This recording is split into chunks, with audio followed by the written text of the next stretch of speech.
Son dernier souhait avant l'exécution était de voir son chien, mais ce qui s'est passé ensuite a tout changé. Raymond Coll avait cessé de compter les jours. 12 années enfermé dans la cellule B17, à attendre la mort comme on attend l'oubli. Le monde l'avait abandonné, la justice aussi. Condamné pour un crime qu'il avait toujours nié, il n'espérait plus rien. Chaque matin, il ouvrait les yeux sur les mêmes murs de béton, le même silence oppressant, le même lit trop étroit pour ses regrets. Il ne demandait plus de visite, ne parlait plus aux autres détenus. Il n'était plus qu'un souffle suspendu dans le temps. Sauf quand il pensait à elle. Honey, une chienne trouvée un jour de pluie, recueillie comme on sauve un bout d'espoir. Elle était devenue sa famille, son unique refuge. Elle avait connu ses rires, ses blessures, et même ses silences, jusqu'au jour où la vie les avait séparés brutalement. Alors, quand le directeur de la prison lui apporta le formulaire officiel, « Quel est votre dernier souhait ?» Raymond n'hésita pas.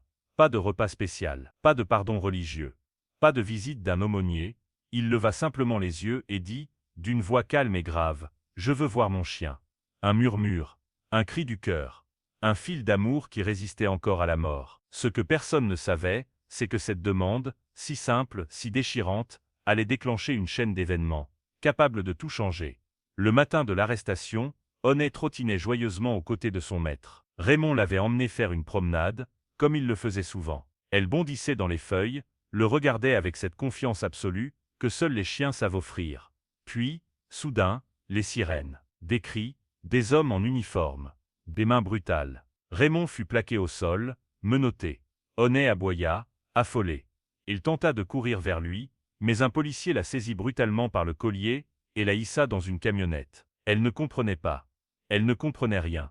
Ce fut la dernière image qu'elle eut de lui. Au refuge animalier du comté, on inscrivit rapidement son nom, Honey, femelle, croisé labrador, propriétaire, Raymond Coll. Mais à peine installée, quelque chose en elle s'éteignit. Elle ne mangeait plus, ne jouait pas, n'aboyait jamais. Les soigneurs la voyaient allongée dans un coin, tête basse, immobile, comme si elle refusait d'exister dans un monde sans lui. On essaya de la socialiser, de lui présenter d'autres chiens. Rien n'y faisait. Certains employés murmuraient, « C'est le chien d'un meurtrier, personne n'en voudra. » Mais Honey, elle n'attendait pas d'être adoptée. Chaque soir, à la même heure, elle se levait lentement, s'approchait de la porte du refuge, et s'asseyait. Droite, silencieuse, tournée vers l'extérieur, elle restait là, parfois des heures, à fixer l'horizon. Comme si au fond d'elle, elle savait. Comme si malgré tout, elle croyait encore qu'un jour, il reviendrait. Et même lorsque les saisons passèrent, que le monde oublia le nom de Raymond Coll, elle ne l'oublia jamais. Angela n'était pas venue au refuge pour adopter un chien. Elle était étudiante en psychologie animale, douce, patiente et passionnée. Elle passait ses week-ends à promener les chiens les plus craintifs, à ceux que personne ne remarquait, ceux qui, silencieux, semblaient avoir renoncé. C'est comme ça qu'elle la vit, allongée dans sa cage, droite mais immobile, les yeux fixant un point invisible, comme si elle guettait quelqu'un que seul son cœur reconnaîtrait. Elle ne grognait pas, ne gémissait pas, ne réagissait même pas aux caresses. Mais Angela sentit quelque chose. Un appel muet. Elle demanda à la sortir. Lors de la première promenade, Honey marchait lentement, la tête basse, l'air absent. Mais Angela revint, jour après jour. Elle ne parlait pas. Elle ne forçait pas les gestes. Elle s'asseyait à côté d'elle, simplement présente. Et, un jour, Honey s'allongea contre sa jambe.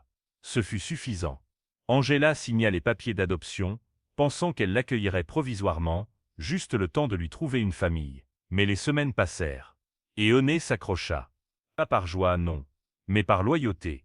Comme si son cœur appartenait déjà à quelqu'un qu'Angela ne pouvait pas remplacer.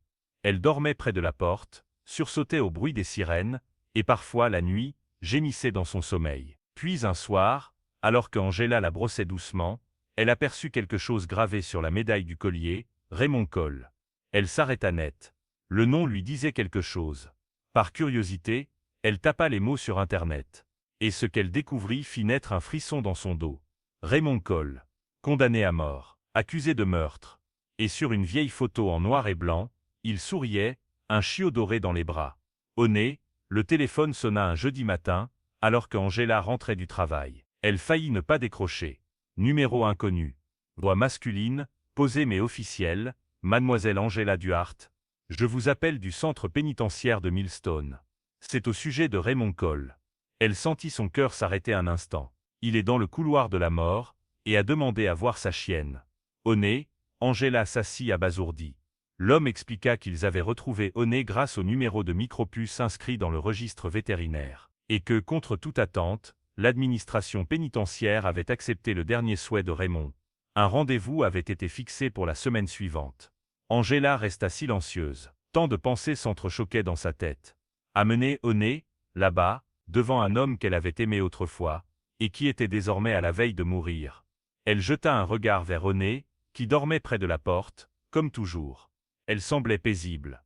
Mais ses yeux, lorsqu'elle les ouvrit, portaient encore cette lueur d'attente. Angela sentit une boule dans la gorge. Elle comprit d'un seul coup. Ce n'était pas une faveur. C'était une nécessité. Elle signa les autorisations, reçut les consignes, fouille, durée limitée, zone contrôlée. Le jour du départ, Oné paraissait étrangement agitée. Elle fixait la route depuis la banquette arrière, sans cligner des yeux, comme si elle sentait que ce voyage n'était pas comme les autres. En arrivant devant la prison, des gardiens les accueillirent, curieux. Jamais un condamné n'avait demandé à voir son chien. Angela tenait fermement la laisse. Mais Oné, elle, était tendue. Son souffle court. Ses oreilles dressées, son corps tendu comme un arc. Comme si, elle pressentait quelque chose. Ce qu'Angela ignorait, c'est que ce moment, simple en apparence, allait ouvrir une brèche. Pas seulement dans le cœur de Raymond, mais dans tout un système. Le portail métallique s'ouvrit dans un grincement. Raymond avançait lentement, encadré par 2 gardiens. Ses poignets étaient menottés, sa tête légèrement baissée, les traits tirés par les années d'enfermement. Son pas était calme, presque résigné. Comme s'il ne s'attendait à rien. Comme si cette rencontre n'était pour lui qu'un dernier souffle avant l'oubli. Il portait l'uniforme gris des condamnés. Ses cheveux grisonnaient, sa barbe était en bataille.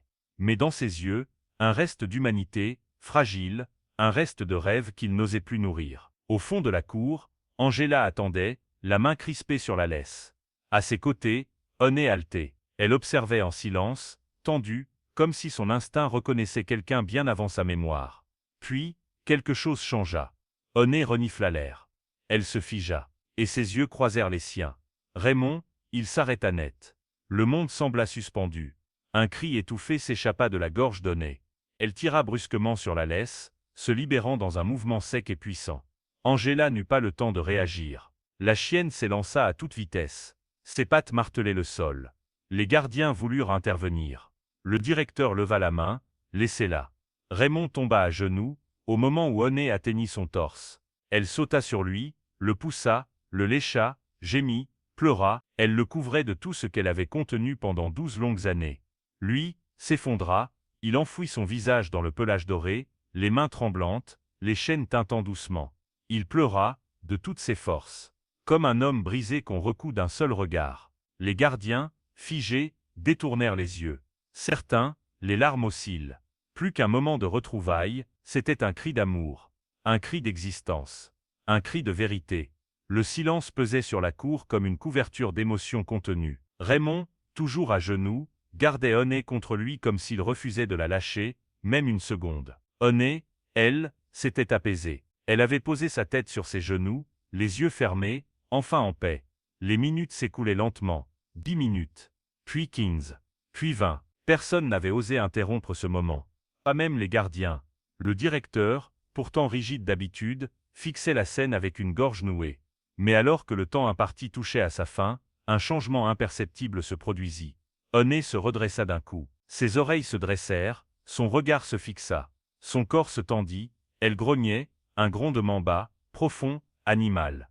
Angela fronça les sourcils. Oné n'avait jamais agi ainsi. Elle suivit la direction de son regard. C'était un gardien.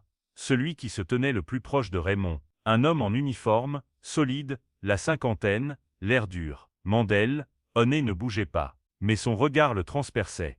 Elle grogna plus fort. Ses babines se soulevèrent, découvrant ses crocs. Mandel tenta de rire. Elle sent mon sandwich. Mais sa voix était nerveuse. Angela, elle, était figée. Son cœur battait plus vite. Elle se souvenait. Elle se souvenait parfaitement. Oné n'avait agi ainsi qu'une seule fois, 3 ans plus tôt, dans un parc. Face à un inconnu. Quelques semaines plus tard, cet homme avait été arrêté pour cruauté animale. Oné avait senti quelque chose. Quelque chose de plus profond que les apparences. Et à cet instant, Angela comprit, ce n'était pas de la peur. C'était de la protection. Oné se plaçait entre Mandel et Raymond, comme si son instinct hurlait une vérité que personne ne voulait voir. Angela l'appela doucement. « Oné, calme-toi, ma belle. » Oné tourna brièvement la tête vers elle, mais ne baissa pas sa garde. Son regard était clair, absolu, instinctif. Quelque chose n'allait pas. Et dans ce grognement, discret mais implacable, une vérité s'était glissée. Un avertissement. Un indice. Un premier souffle de ce que le monde avait ignoré depuis trop longtemps. Le soir même, le directeur de la prison, un homme méthodique peu enclin aux états d'âme, ne parvenait pas à trouver le sommeil. Il repensait à Oné, à son comportement, à ce grognement long, tendu, inhabituel. Un chien ne réagit pas sans raison. Et surtout pas après 12 ans d'attente silencieuse. Il se leva, enfila sa veste, et demanda à un agent de nuit de lui apporter le dossier complet de l'affaire Raymond Cole. Pas le résumé, pas les conclusions.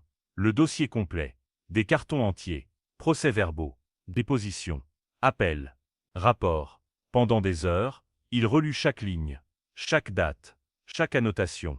Et très vite, les premières incohérences sautèrent aux yeux. L'appel d'urgence enregistré par un voisin était horodaté à 9h. Mais Mandel, l'agent arrivé en premier sur les lieux, affirmait avoir vu Raymond sortir de la maison à 9h30.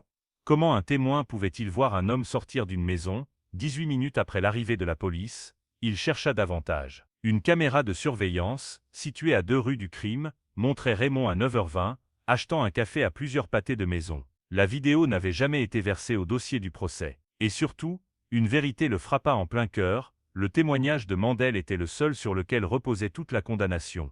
Pas d'armes retrouvées, pas d'empreintes probantes, aucun ADN, juste une parole, la sienne. Le directeur se leva, livide. Et si ce grognement n'avait pas été une coïncidence?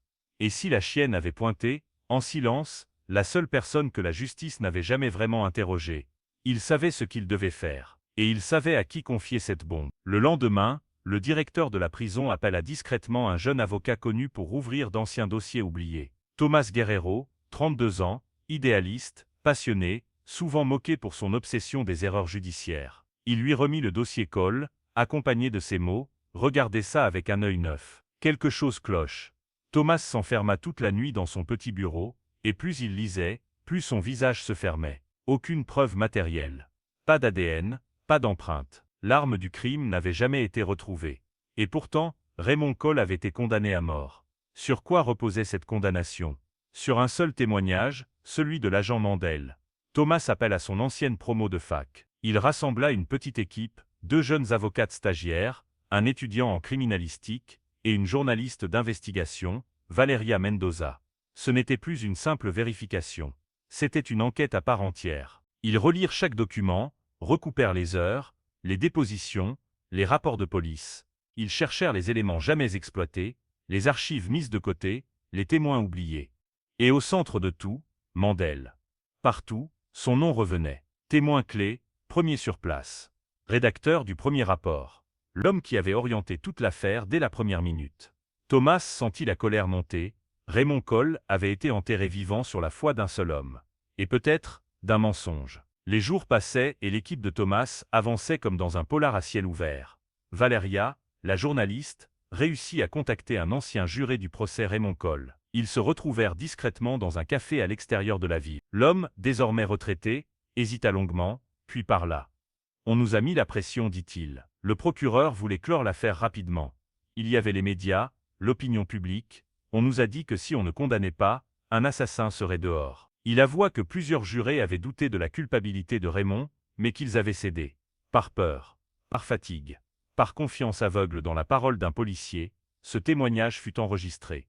Il rejoignit aussitôt le dossier d'appel. Puis, une ancienne caméra de sécurité fut enfin retrouvée dans un vieux local municipal.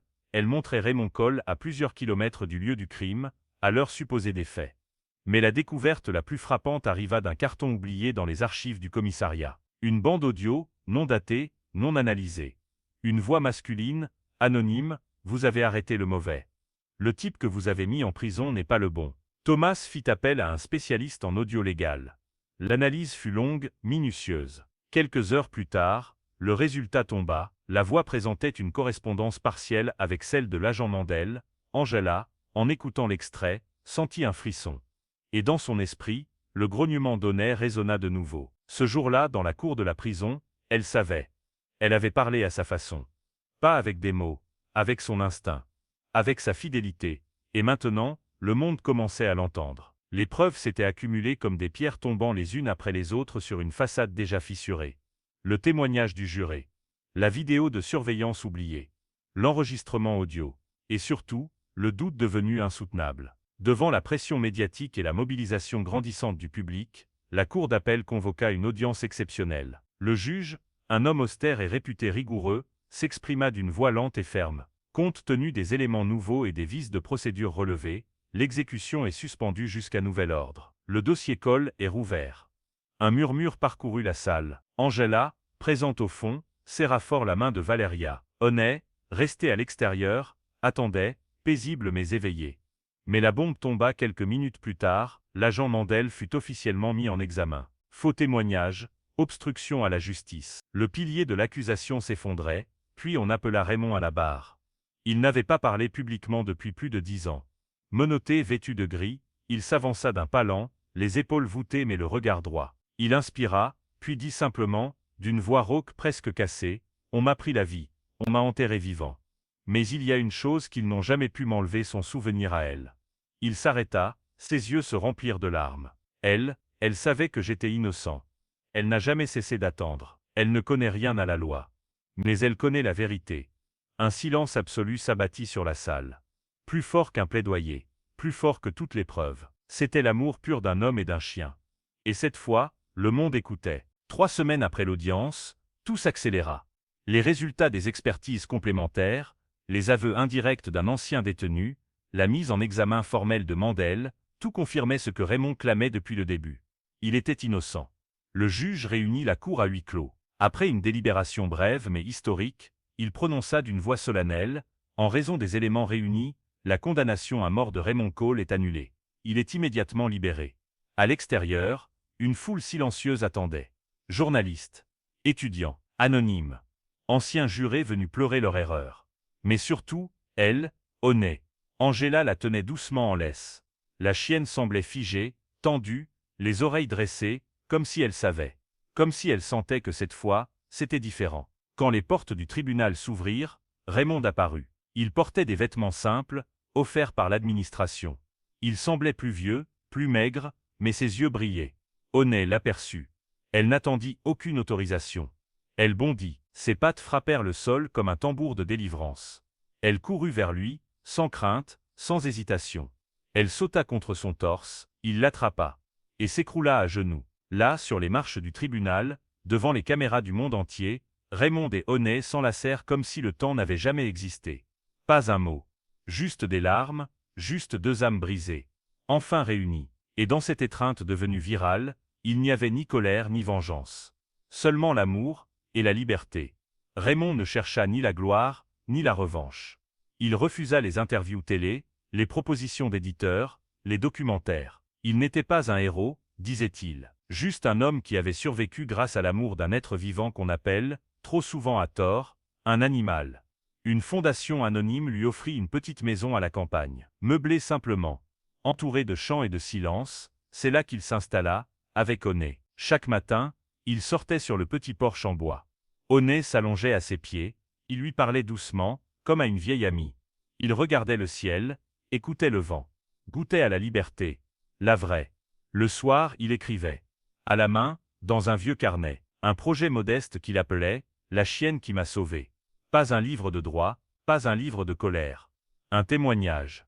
Un chant d'amour. Il y racontait leur première rencontre, les jeux, les silences partagés, la douleur de la séparation, et ce moment, ce miracle, où elle avait couru vers lui comme si le monde entier s'était effacé. Honey vieillit doucement. Ses pas devinrent lents, ses yeux un peu voilés. Mais son cœur restait le même. Un soir, elle s'endormit pour toujours, la tête sur ses genoux. Raymond ne pleura pas de chagrin. Il pleura de gratitude. Elle l'avait attendu. Protégé. Ramené à la vie. Et dans les dernières pages de son carnet, il écrivit simplement « Ce n'est pas un avocat qui m'a sauvé.